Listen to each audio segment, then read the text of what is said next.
Hello, everybody. Welcome back to 5 Minute Gaming News, the show that may or may not be 5 minutes. Today in the news, I thought we were done talking about meta, but the quest continues. No, we're not talking about the metaverse today, which is trash, but instead, the quest. And I'll be honest, I wish they would have dumped that $10 billion into making VR amazing instead of just a terrible idea for another version of Second Life. But in some good news for the Quest, it's not $10 billion good news, but it's good. Video Game Chronicle says that Xbox Cloud Gaming is coming to the Meta Quest. Xbox Cloud Gaming enables you to stream hundreds of high-quality games to a range of devices that will include Meta Quest 2 in the future, Meta said in a blog post. When Xbox Cloud Gaming launches on the Meta Quest store, you'll be able to hook up an Xbox controller to your headset and play console games from the Xbox Game Pass Ultimate Library with a massive 2D screen, like having a private movie theater available at all times. And this is all happening at the same time Meta announced the acquisition of game devs Camouflage, Armature, and Twisted Pixel. And if those names sound familiar, it's because Camouflage is behind one of the games I loved back in 2015, Republic. Armature is behind the Resident Evil 4 VR game and Where the Heart Leads. And Twisted Pixel is behind one of my favorite VR games, Wilson's Heart. And all of that is great for the Quest. VR games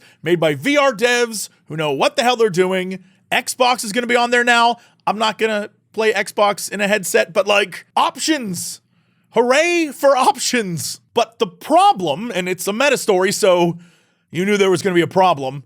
The problem seems like the tech team and the product team and the games team, all the different teams within Meta, it doesn't seem like they talk, or if they're talking, they're not communicating well, or there's no leadership or plan. I don't know what's going on. Because according to an article in the Washington Post, the new MetaQuest Pro will be $1,499. That's right, you can buy the newest VR product from Meta for the same price as a PS5, Xbox X, and Quest 2 combined. As the Washington Post says, a gamer could buy 4 of the newest Nintendo Switch OLED models. Many gaming PCs also cost less than the Quest Pro. Forget all about the boosted specs, the increased resolution, the new features, or any other changes from the Quest 2. As impressive as they may be, they're all functionally irrelevant. There's only one stat that matters for the Quest Pro if you use it for entertainment purposes, and that's the price. The idea behind VR tech, for a long time at least, according to what I thought, was make it cheaper, more affordable, get more game devs involved, have more things to do, and that way you can make more and more people want to buy in to VR, be it Quest or be it Vive or PlayStation VR or whatever.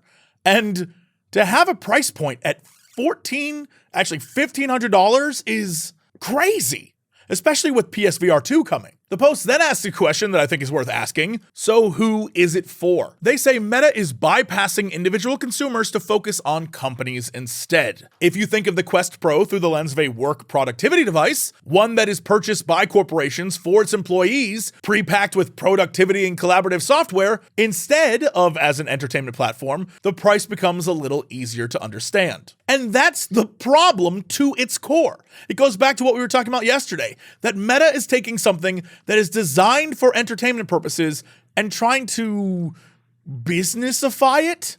Like, I don't know who is going to sit around, put on a headset, and do spreadsheets. Who is this for? What business is going to want this? Well, actually, many businesses will, just to get in good with Meta. But, like, what employee is going to use it? The employees at Meta don't even use it. I'm genuinely dumbfounded they don't see this. But money's a hell of a drug. Speaking of drugs, yep, that's a segue. Have you ever watched something that made you feel like you were on them? Well, I'm sure you would agree if you're old enough to remember. The YouTube series Don't Hug Me, I'm Scared was one of those times. I mean, if you haven't seen it, you could go watch it, but you could also just continue being able to sleep at night. The psychological horror show featuring puppets and other colorful characters that seemingly belonged in a children's TV program blew up over a decade ago, and since, the creators have gone on to work for Channel 4 in the UK, Netflix, and more. Well, now they are apparently making a game. What is that game about? No clue. No one knows yet. They're just inking a deal, but I know that even if it's an 8-hour walking sim about birds, I'll be on the edge of my seat for all 8 hours waiting for those birds to betray my trust. But you know what you can trust for some good content? Yep, that's right. That's where we're going.